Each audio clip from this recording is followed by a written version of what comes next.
Welcome to Envision More. Here, we dig deep into the insights of first-generation wealth builders, unearthing stories of passion, resilience, and relentless vision.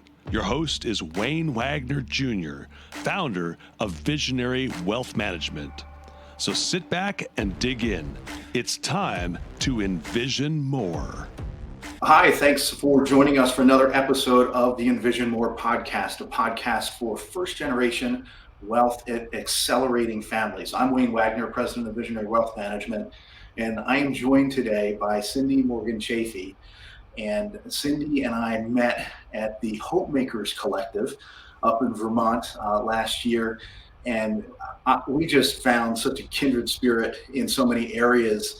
And it was a fascinating few days with the Hope Makers group, but then we kind of stayed in touch. And Cindy is the author of Positive Money, a book about our relationship with money. Cindy is an author for multiple nationwide periodicals, and she does counseling and coaching on this issue of money and overcoming kind of our fears and insecurities and challenges around our emotional connection with money.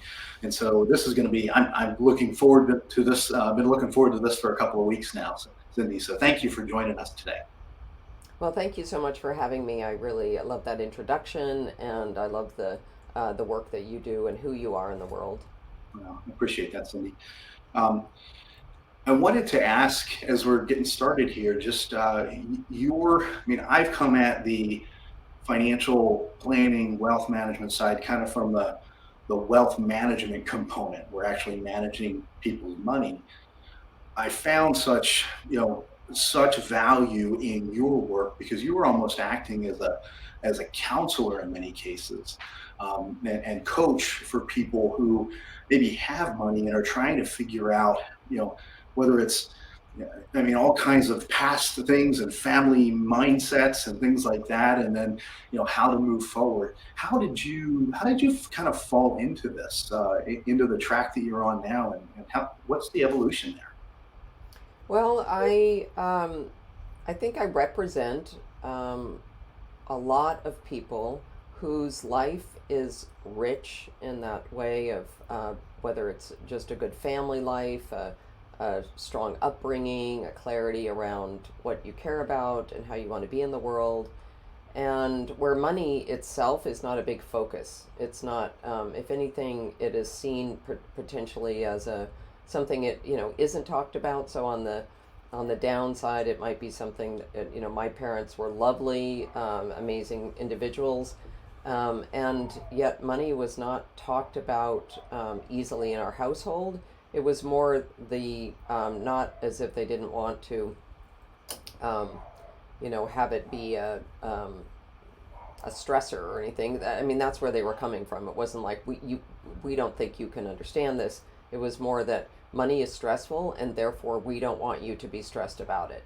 So we'll take care of things, or we will, don't worry about that. So there was a sense that money was bad in a way. I grew up in a resort community where there was a lot of real estate, and my dad was really, it was devastating for a lot of the community members and locals whose property values were going up so significantly, and where their livelihoods were at risk, things like that, so it was a sense of, wait, it isn't all about the money, and greed is a dark side of the human condition. And so that's really where I was inspired. And then with my own life of wanting to have a career and children, I really faced a lot of challenge. Also I'm 66 now. At the time, there weren't as many women kind of navigating career and family. Traditionally, it had been one or the other. So I felt like I was really cutting through stone at that point. So I was really struggling with what is my, how much can I make? But my top value was to have time with the kids, because I knew that wasn't something that I could get back. So that's really led into my interest in money mindset, because I struggled a lot, and I felt bad about myself. I felt incompetent. I felt, like I can't go on. Yeah, it was just a hard I felt like choosing a path of money was went against the values that I had around my family. Right. Yeah, there's I think it might have been the guys from Google. It was said about them that they said you can have everything that you want, you just can't have it all at once. But there's, there needs to be seasons of life, and what they talked about was they went out and built Google first, and then they got married and had kids. Um, Yeah.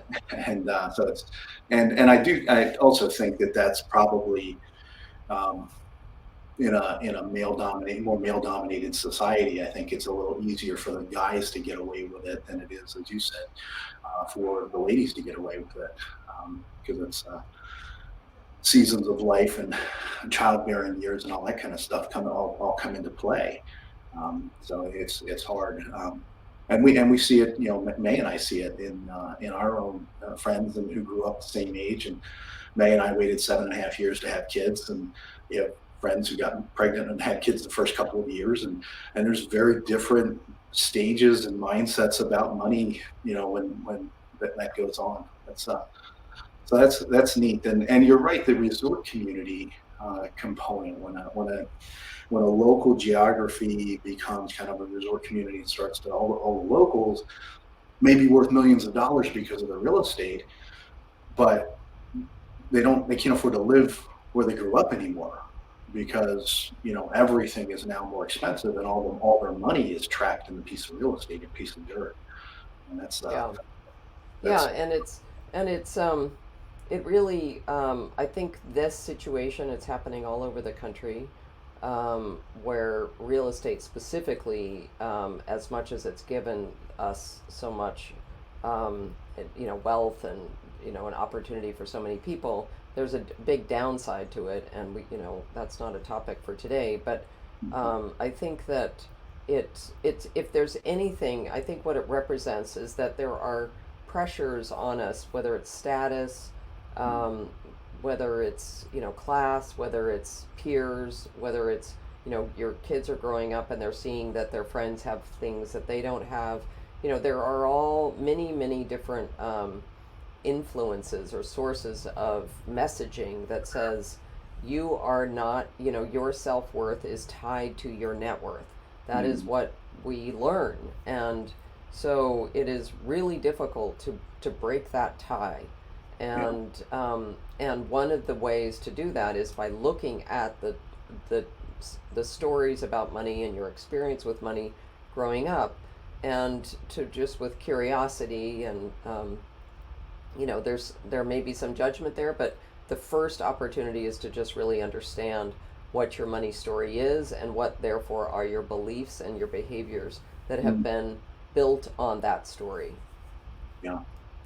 And I mean, I'm in my 50s, and I'm still unpacking the onion of my visceral beliefs about money, and what was maybe not taught, but what was caught, in how parents and grandparents interacted with money and that kind of stuff. So you've gone through this journey personally, but at some point you decided to start putting together content and having conversations with other people and authoring, and you've written for nationwide periodicals, written a book, and coaching people all over the country on this. How did that evolve? Well, again, it's, I think, through communities. I mean, one of the challenges I've had is that people are resistant to talking about money. It's like one of the last things they want to talk about. So I've had to kind of go through different doorways to have that conversation in a lot of ways.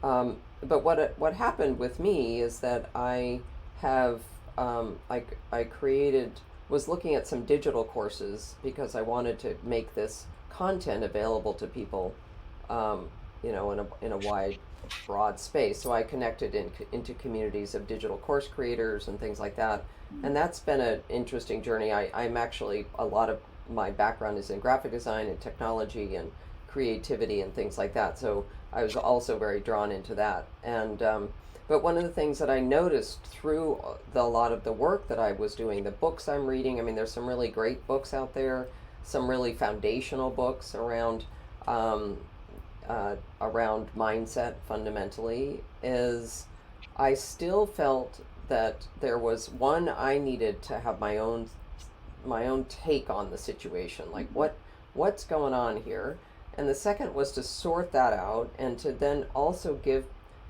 people who I can relate to, and hopefully they can relate to me, some kind of a framework for shifting out of the trigger and the trauma and the challenge around having conversations about, like in your business, what do I want to do with my money? How much money do I want to have? What am I going to do when I retire? Fundamentally, how do I want money to be a partner in my life? And so I realized I needed some way to help people connect with not only the perspective, but the practices that would really shift the dynamic for them. Because mostly we carry this in our bodies. So it's one thing to say, oh, I need to have a different mindset. It is much more challenging to change your behaviors. And so I studied positive psychology as one practice that I really got at a mastery level with. And this is really helping, through meditation or through just various practices of gratitude and so on, is you can change your brain chemistry to really just come to the table and have those conversations when you might feel very anxious.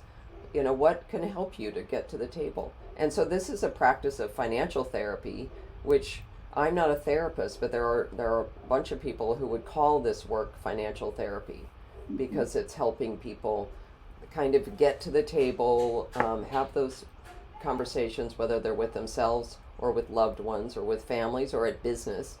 There's just, the work is transformational for people if they're willing to just get going with it. Yeah. What are some of I have my own stories about my own history with money. And for instance, my parents both came from really nothing of financial means at all. And when they had a little bit, they were operating in kind of a faith community. And there was this concept of, if you have, you should give. And so they did that to a fault. So like they never accumulated anything, because anytime I can remember as a high schooler, dad would have, a couple $100 left at the end of the week, and they would go buy groceries for the couple or the family at church that was out of work. And so literally they weren't putting any money away for their retirement, but they were incredibly generous. Now, I look back on that now and I say, yes, there's generosity. There's also foolishness and not being diligent about providing and storing away some for yourself, number one. Number two, kind of, again, a faith-based, construct would be like idolatrizing, like making an idol out of, like, I was the hero. I showed up with the groceries for that person at church. And so it's both well, if I have it, I feel shame if I put it away, but I also get to feel like the hero if I'm the one that shows up with the groceries for the family church that needs it. And it's, that passed on, I think, really strongly to me, and that was an area that I still wrestle with a little bit. But I've gotten over most of it. But it's well, and I think that that story you're telling is, I think many people can relate, because we don't marry easily the world of giving and generosity and tithing with a kind of a sense of education about money. So it becomes a very emotional, values driven exercise and practice, and which we need in this world. We need people to be able to give of their own wealth for others, or wherever you call wealth, their financial, whatever their nest egg is, whatever it is, we need people to be able to let go of some of that and help others. There's no question about that. I think where, Yeah, it's not where just it gets money, right? sticky is, Yeah, I oh, was you going go to say ahead. it's just not just money. It's time, talent, treasure. Yes. It's all of the above. Uh, Yeah, and we need that, and I think it actually is what makes us feel like we make a difference in the world is that kind of thing. I think where there's a blind spot for so many people is not actually one being able to talk about that in rather it sort of becomes black and white versus sort of let's break this down. Um, and look at it again to be able to say, well, what percentage do I feel comfortable with? And some people in a family, some might feel differently than the other. So that creates conflict potentially, but also creates an opportunity. So what I talk about is what are the opportunities that that these kind of challenging situations might give to people so that they can learn how to have those conversations in ways that move them forward instead of just shut everybody down. right. No, it's good. And you've got in your book, Positive Money, you outline 7 principles.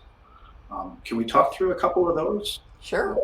so, I mean, I jotted down a couple of notes, but and some of it was just really resonates with me. And number 2, I think, is that positive money is generational, Hmm. where it's our parents have impacted us and influenced our thinking, and we are vicariously, pushing that to our kids in some form or fashion. And so, how do you see that, and how do you kind of start to unwind that with folks? Well, I mean, one is helping them through their money story, helping them understand where that money story comes from. And um, what I mean by that is it might be a cultural for them to be able to often zone in on a early money memory and then ask, kind of unpack that, but ask, what were the messages that you learned at home and at what age and things like that. And I'll do a little bit of educating around how we learn core values by about age 7. And so it, I'll kind of help them understand that that is a laying of a groundwork for them to approach this. And then with the conversation might move into really thinking, what is the impact, Ben, of that story for you in your life, and what is it that you're telling your children, or how are you showing up in the world, and for a lot of people there isn't a really good example is if they have grown up, let's say they're the oldest in the family and they're the first to go to college. There's that opportunity ahead of them, but there's also guilt about that, and it's also a fear of moving up into another class. So there's a kind of unspoken rule around don't leave our tribe. Don't stray too far from your identity of who you Yeah, are. And yeah, so it becomes. I just try to do some educating around what is the impact of that way of thinking, and to understand that you just want to be intentional about how you want the next generation to be coping with some of these same challenges. yeah. I think there's 2 things that come to mind. One is um, the experiment they did with monkeys, where they put a bunch of monkeys in a room, hung a bunch of bananas at the top of an A-frame ladder, and put shock collars on all the monkeys. And every time a monkey tried to go up, they shocked all the monkeys in the room. And then they slowly started to replace the monkeys one at a time with monkeys that didn't have shock collars. And eventually, they were in the first time they did that. The monkey without a shock collar went up the ladder, and the rest of the monkeys in the room just about ripped him to shreds. Wow. And eventually they were able to replace all the monkeys in the room and nobody had any shock collars, but nobody touched the bananas.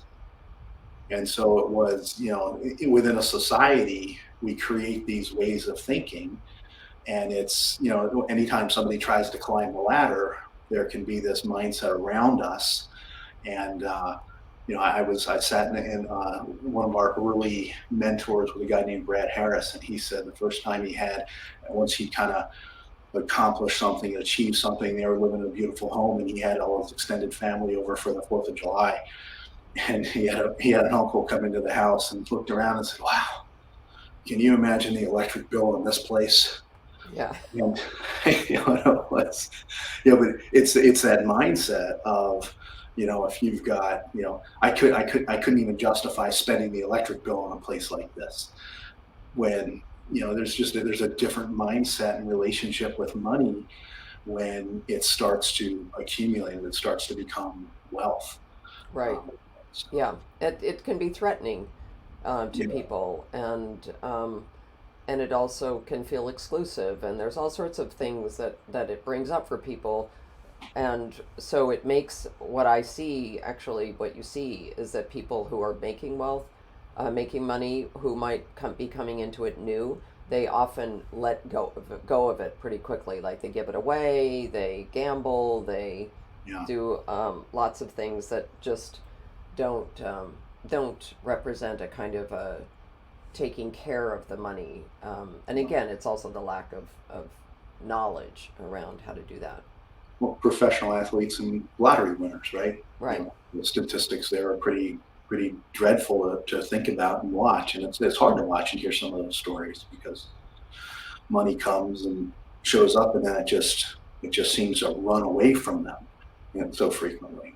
Yeah, So, and it happens with a lot of young military mm, individuals who went into the military to try to, have a different future, a more positive future for them, and then they come out with money, and mm, they don't, the first thing, it's pretty common, they'll buy a motorcycle or a boat or something that feels like a big indulgence, which is completely understandable, but it's also, again, it's I'm not saying people shouldn't do that. I'm just saying that right. it's an it's you're just taking people out of what they know, and they want to go, we are creatures of habit, and we want to go back to what we know. Yeah, yeah. Well, and it's I mean, we do this. I think every one of us does this in big ways and small, right? So my dad always dreamed of being able to take us deep sea fishing. Well, I've been deep sea fishing all over the world at this stage.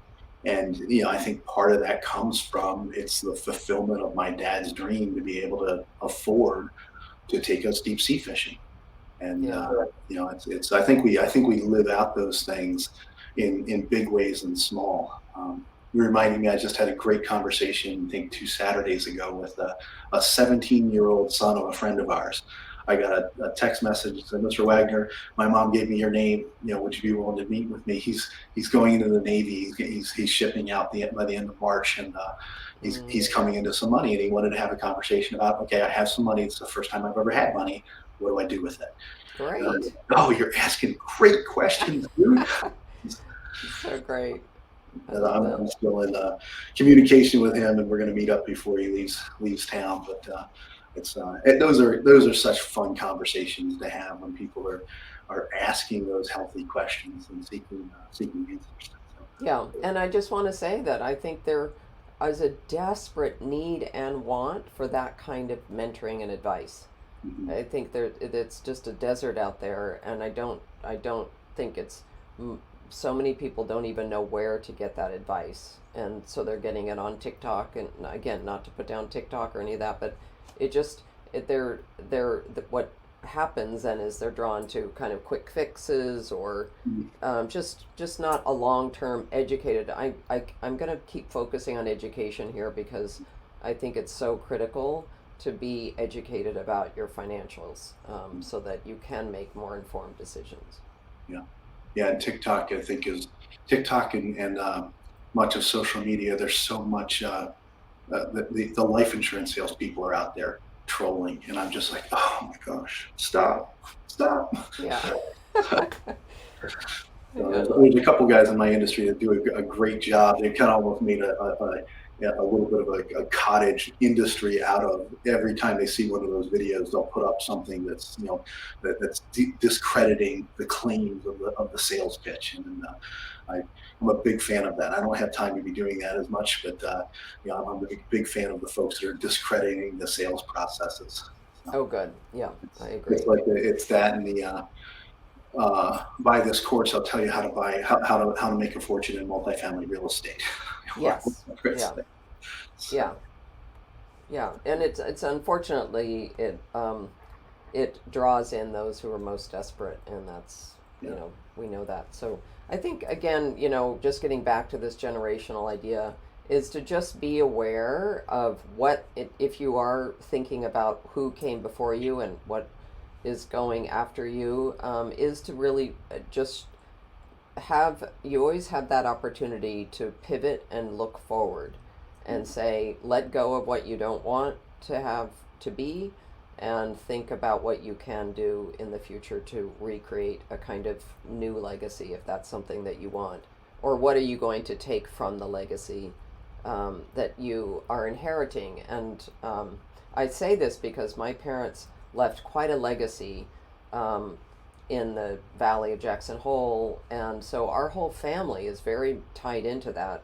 And it's great and wonderful, and they did a lot of things, but it also makes it a bit challenging to, if you decide not to follow that legacy, or you're not part, you're a part of it always, but you're having to make some decisions about, like in family businesses, I'm no longer going to be in that family business, etc.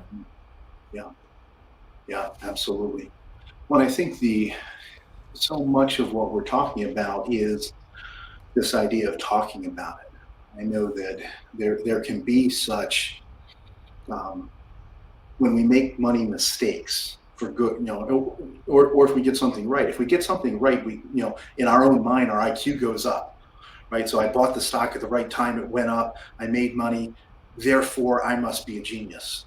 And then the next 4 times we try it, we lose money. It's like, well, what happened? My IQ went down.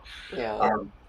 But I think that we also, especially when there's mistakes made, I think so frequently we live in an environment, our kids are certainly being raised in an environment of social media where you can't be authentic about your failures. You can't be transparent about your mistakes.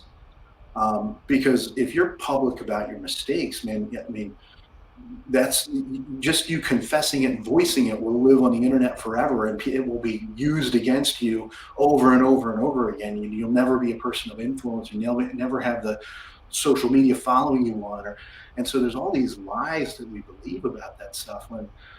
And my experience is that just traps every generation into repeating mistakes.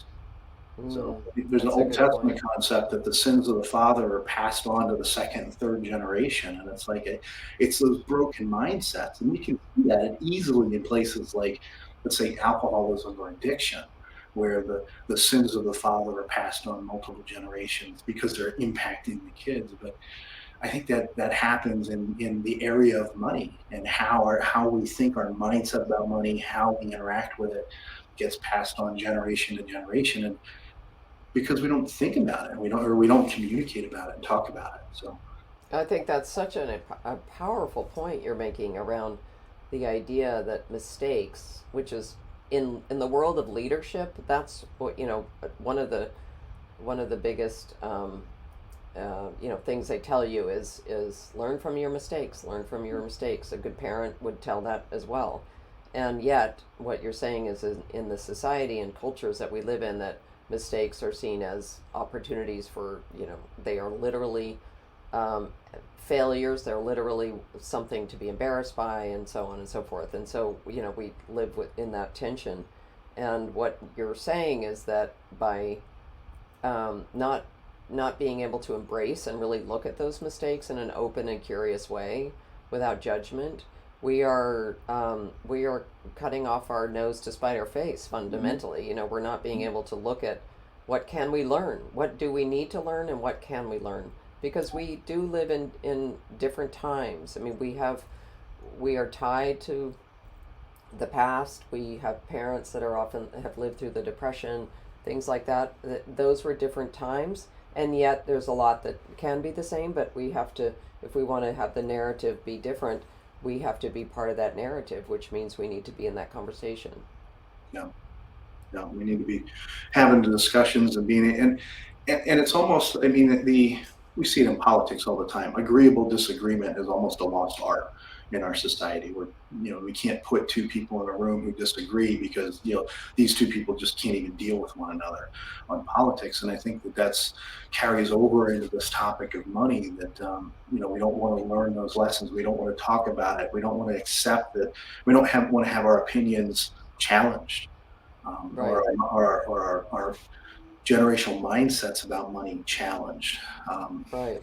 Yeah, Yeah. because And that's I just wanted to point out that the one of the principles is that positive money causes no harm. mm, And so if you sit and think about what is the harm caused by not having a functional conversation, by not being able to talk about money, I mean, that is just one area that has the impact in spades. yeah, So we're going to have the harm of, I mean, it's as benign as not having a conversation over who's going to cover the dinner bill. And so, someone comes home kind of resentful that they covered everyone else thought they should be paying for the group, etc. So that's a minor example, but yeah, I think bearing in mind that harm looks different for different people, but what it is that what is harm for you, and how do you mitigate that harm wherever you can. yeah, indeed. Well, they cause no harm is such a because that the harm comes for the giver, for the receiver. I mean, there's books that have been written on even philanthropy, where philanthropic pursuits best of intentions that actually do harm to communities. And so, this evaluation of taking time to soberly think through, um, what's the potential harm of not talking about money, or the lessons, and comparing that to against the, hey, am I creating an image of myself that I'm not willing to embrace? I don't want my kids to think of me as somebody who's bad with money. Therefore, I'm not going to talk about my money mistakes. Right. Yeah. Yeah. Um, That's such a good example. Is um, starting with this idea that it's going to be perfect. That there's one way to do this, and every other way is wrong, and that kind of thinking is going to lead to harm no matter what, right? Because we all know that money is not a perfect science. It follows where it needs to go. It has many different systems that affect its movement, and there's tons that is out of our control, really. yeah, indeed. You have a couple of your principles that serves a higher good. Positive money serves a higher good, and positive money aligns the head, heart, and habits. Um, can we maybe talk to those a little bit? Because I mean, I know that a lot of the science of happiness talks about doing something for others as opposed to something for ourselves. Um, Yeah. and I think that is really aligned with these principles. Maybe we talk a little bit about those. Yeah.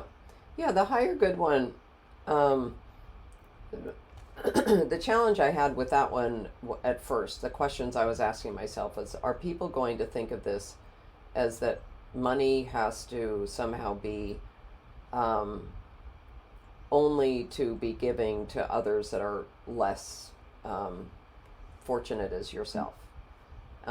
That it's a kind of a masking of a sense of saying it, you need to give back. That's not really what it's about.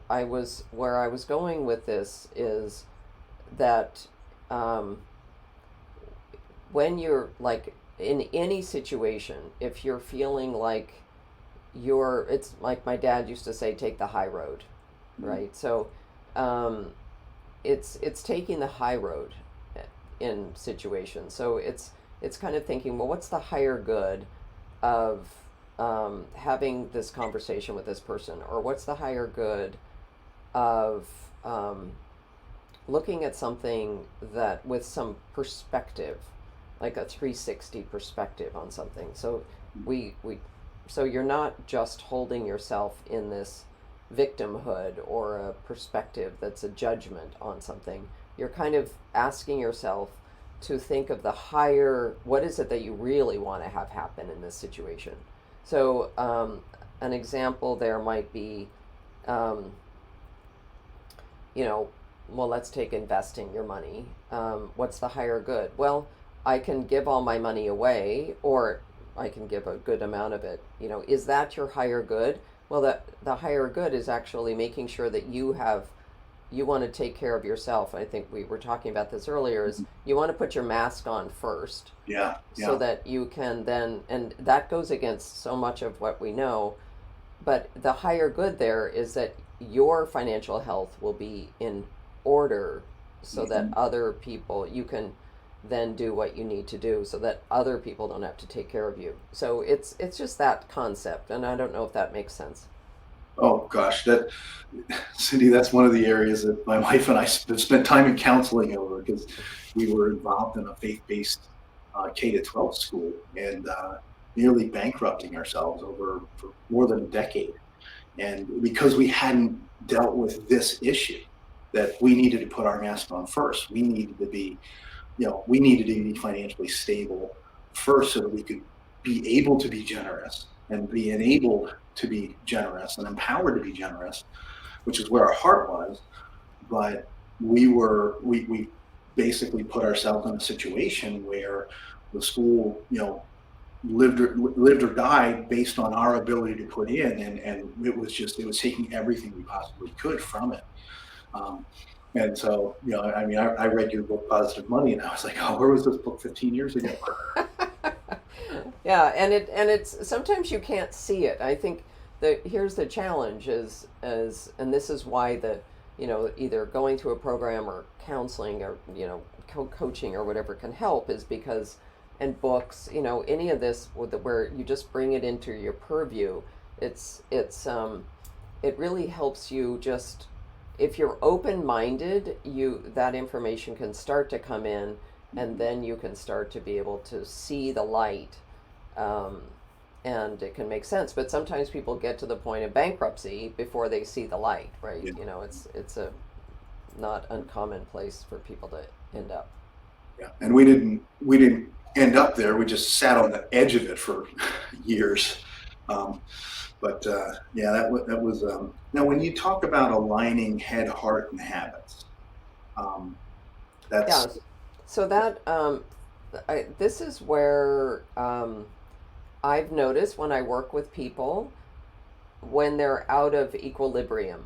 So they might be in their heads thinking things that, oh, this person is this, or I'm owed this, or, my ex-husband is that. There's a lot of in your head of the way you see things. And then there's in your heart kind of what's actually also going on, and in your gut, and your brain and your gut actually talk a lot.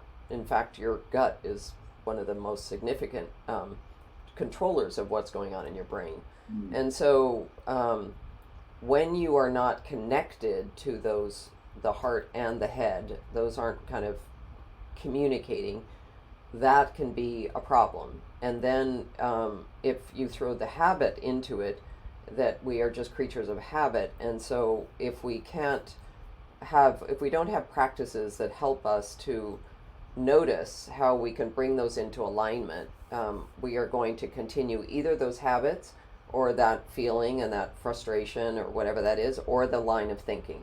So what I try to really counsel people to do is think about how is their thought aligning with what's in their heart, and how they're feeling aligning with the habit. And and Tiny Habits or Atomic Habits talks about this in the sense that to change those tiny habits, it is we really need to be aware of what is triggering that particular behavior. Mm-hmm. And oftentimes it's a need, like I need my habit is, as I go and buy Starbucks fancy coffee, every morning because I feel like I really need that in a break in my day and so on and so forth.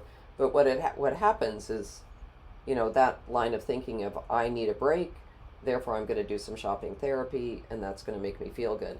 But what it happens is it hurts your pocketbook, and doesn't necessarily help your health because those are filled with lots of sugar, etc. And it keeps you in this frame of thinking that I need to do some shopping therapy to handle something that I need some peace in my life. And I think that's where, you and I have talked a lot about, how we show up in the world, and how we want to be seen, and how we want to show up. And that's all, that kind of comes from establishing what our values are, and who we want to be and who we want to become.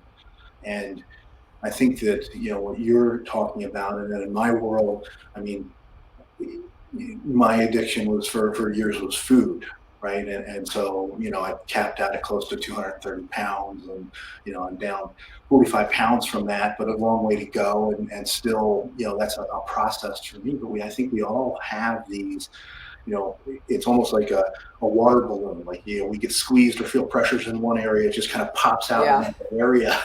And, and so trying to live a life of moderation, and then establishing what our values are, and how we want to show up. And then, creating ways for us to be accountable. Maybe it's with a counselor or a coach. Maybe it's with a spouse. Maybe it's with a accountability partner or something like that. I think that's why areas like Alcoholics Anonymous and things like that, they have somebody who's a sponsor. Well, I think for many of us, we could almost use a sponsor to say, hey, Wayne, you went out and ate a cheesesteak and fries for lunch because you had a rough conversation, or the market was down that day, and you were feeling, how's that aligning with the man you want to be? What are the values that you want to present, the person, how you want to show up in the room, which, hey, by the way, is not as a 325-pound guy. Right. Which the food and the weights, is kind of a very evident physical representation, but that goes on inside of us too, right? We have, we will erode our very soul, as it were, with bad habits, that are just by living inconsistently with the values that we claim. So. Yeah, and I mean, that's just such a beautiful example. I think food and behaviors around food is, we can all relate. We've all been there, and there isn't necessarily a quick fix with that. We all know, people, we've been on diets and up and down and so on. And really, I think what it teaches us is that our bodies are, there's a lot that we can't automatically control. Like, we can't just turn something on and off. Willpower doesn't work in addiction. I'm trained in recovery and addiction, and that doesn't help. It doesn't, we want that to work, but it doesn't actually, work. It's a combination of things, but it's building that awareness of our, what's making us be in the world, and how do we address our really basic needs and wants. And because we're just consumer society and all that, it appeals to that. We do what we know. And so I think that what this talks about is just, if you want to really be aligned, like you're saying, you want to be really intentional about how you want to be in the world, check in with the thoughts that are coming in, check in with how you respond emotionally around finances, and then check in with what are some of the habits that you have. Do you look at your bank account every day? Do you not? There are some very basic sort of checklist things you can do to help you check. Are you aligned there, or are there some gaps? Well, speaking as a wealth manager, don't look at your investment statement every day. Okay. Yeah, that's true. You're supposed. That's a long haul, right? You talk about positive money being an act of giving and receiving. But what does that mean?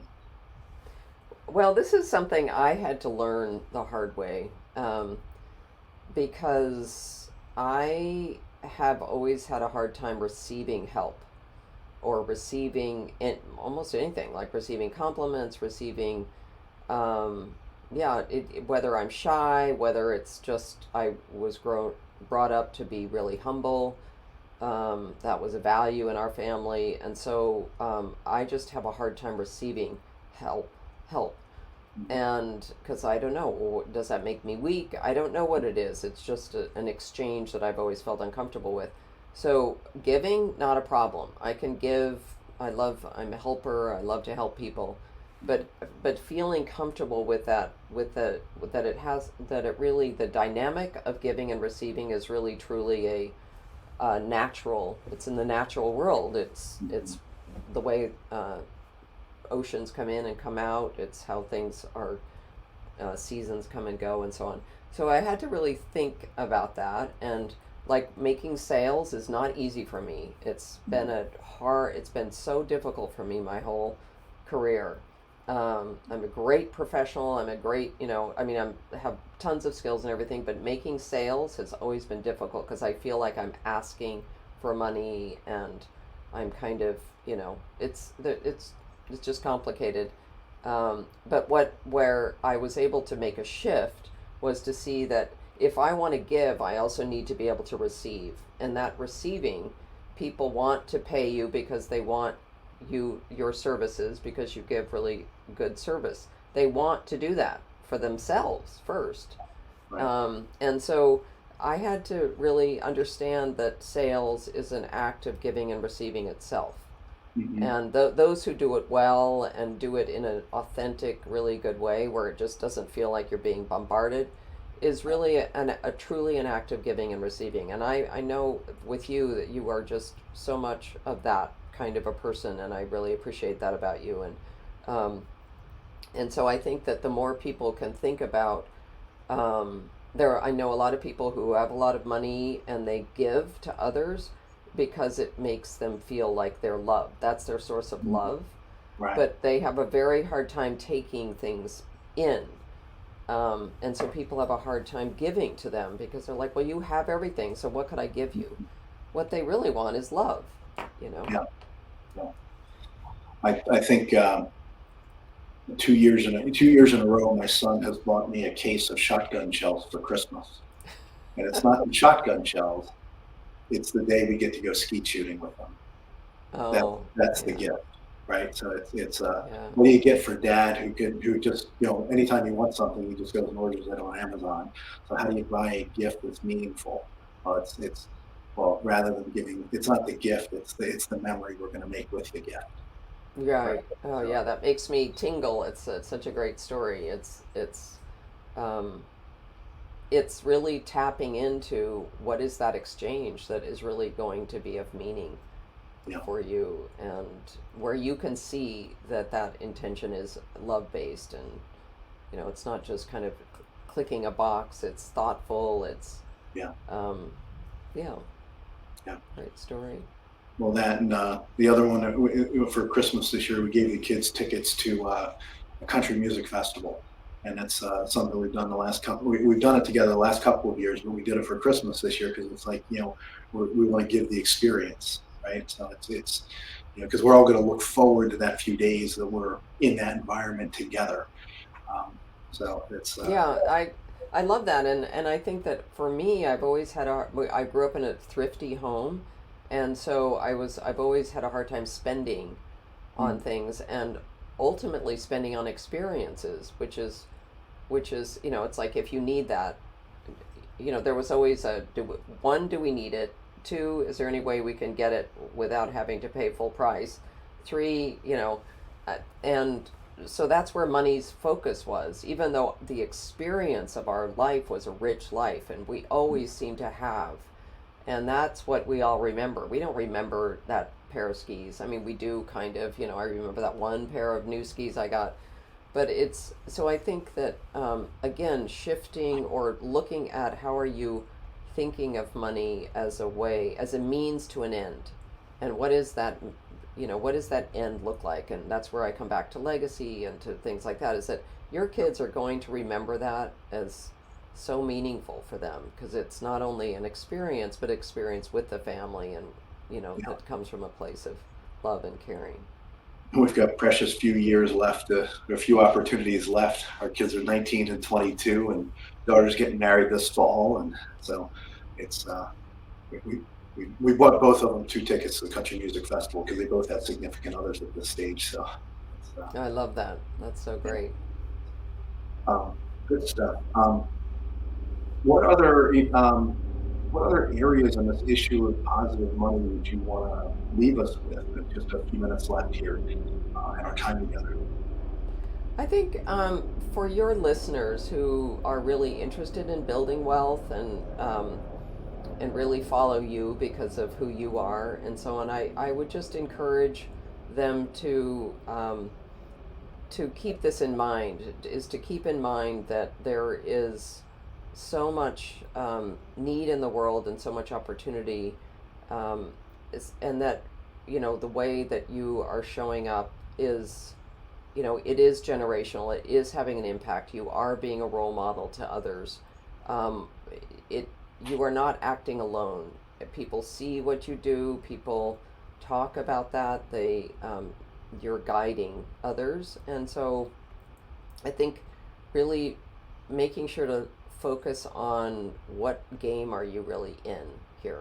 What do you really want to, beyond that special car or that so and so, is like, what is it really, what do you really want your life to look like in terms of the connections you have, the relationships you have, the communities you're in, and how are you serving in those. And I think that that's where positive money really lives, is in the greater good and the greater service, and also just in a practice that can help you stay healthy and financially healthy, both for yourself and in your family and in your community. Yeah. I found such correlation between. Found your book and your writings to be very informative and educational in the context of, like, against maybe Simon Sinek's writings, where he's talking about having a vision for something or a world that doesn't exist and wanting to, bring it to life. And so your writings can be very instrumental in helping think through the dynamics of that. I had this vision for, how I want to be, how I want to show up in my community when it relates to money, or how I want to show up within my family with how it relates to money. But I don't, your writings help me think through, well, what baggage am I carrying? What Mm, mistakes am I making? How am I thinking in an unhealthy fashion about money? And how should that, what kinds of practices and skills and exercises should I put in place for how I'm making financial decisions? Um, I had a situation in my first year of college. I was getting ready to leave I was on a wilderness campus in Wisconsin. There were 18 students there for the year. And I went to the campus director because I needed $50 to get to cash to get going. And wasn't able to make it to town. I was jumping in a car with somebody. We were going to get going. And I went to the director and asked if he would cash a $50 check for me. Can I just give you a check for $50 and you give me $50 in cash? And he said, well, Wayne, let me think about that for a bit. Come back to me this afternoon. And I'm like, well, I'm leaving this afternoon. Like, I need an answer on this. And I was, of course, to me, that $50 was everything. That was my money to get home. And he was like, you have to have $50 laying around. You're the director of the campus, for crying out loud. And it wasn't the issue, but it was him being decisive and disciplined. And, hey, I don't make decisions immediately. You don't walk up mm, to me and say, hey, will you do this for me? And then so he wasn't feeling the pressure and the stress that I was in the moment. And I got somebody else to cash the check, but I reflect back on that's a guy who was living with some discipline in mm. his own handling of money, and how, if I cash this check for $50, they're gonna be 17 other kids here next week asking for $50 checks to get cashed. And Yeah. what was my action today? How does that play out and create precedents for tomorrow? And I think that's a microcosm of how so many of us can develop more healthy habits, when it comes Yeah. to money.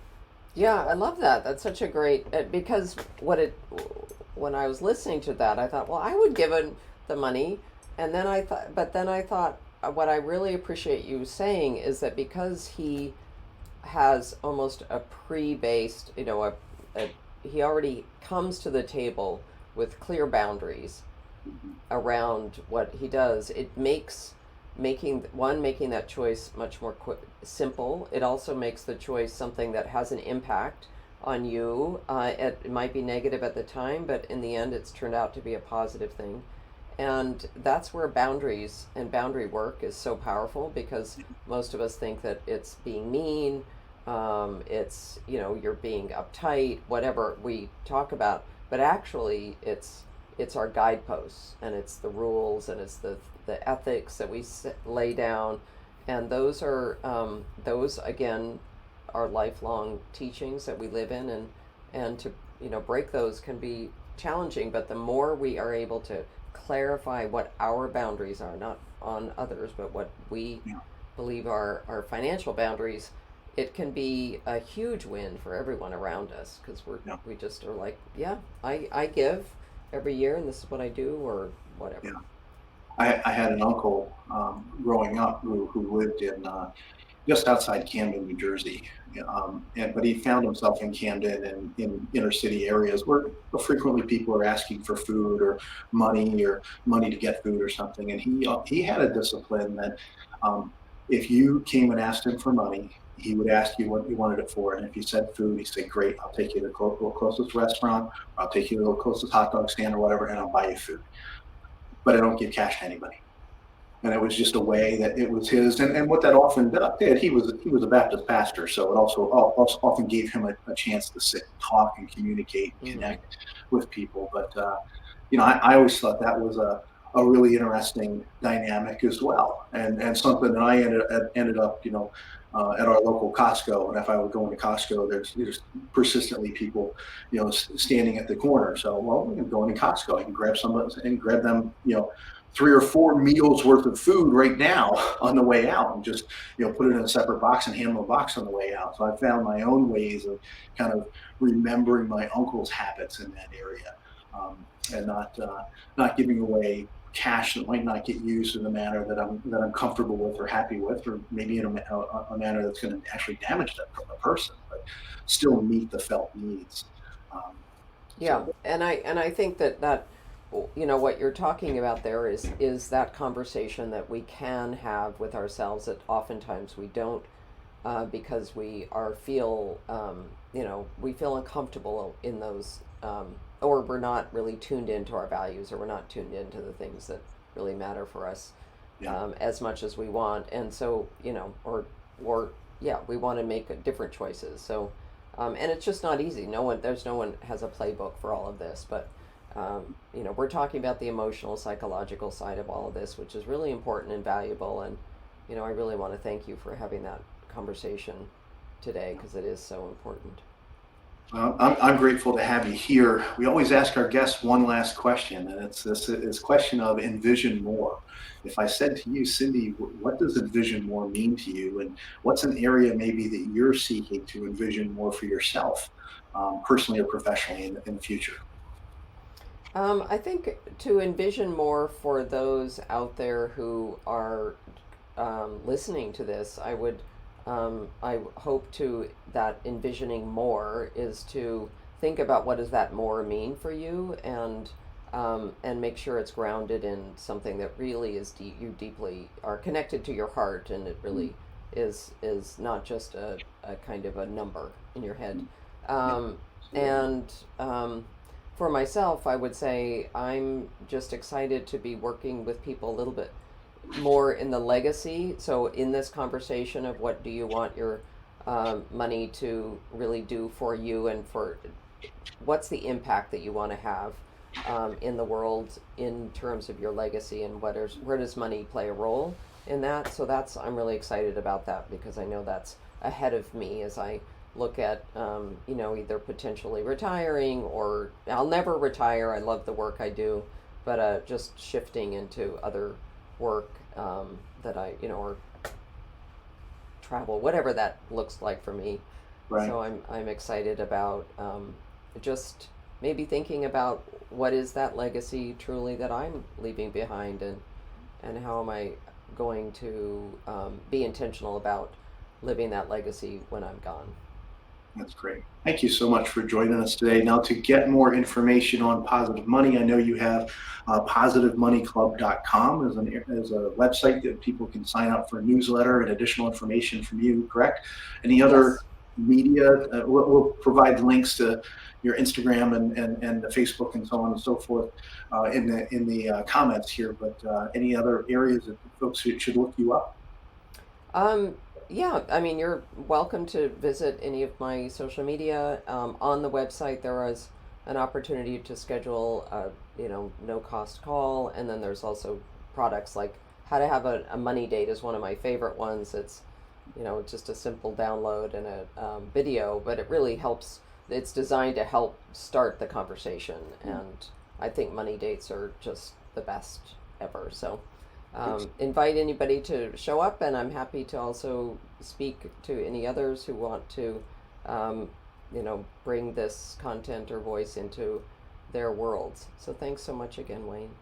Thank you for coming today, Cindy. Grateful for our ongoing friendship and grateful for the time today. Take care. Thank you. Thank you for listening to the Envision More podcast with Wayne Wagner Jr. of Visionary Wealth Management.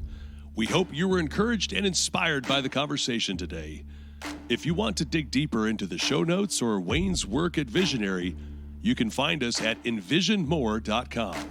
That's Envision with a Z. Advisory services are provided through Wealth Plan Investment Management. Wealth Plan Investment Management and Visionary Wealth Management are separate entities. The content is developed from sources believed to be providing accurate information. The information in this material is not intended as tax or legal advice. Please consult legal or tax professionals for specific information regarding your individual situation. The opinions and material provided are for general information and should not be considered a solicitation for the purchase or sale of any security. Thanks for listening.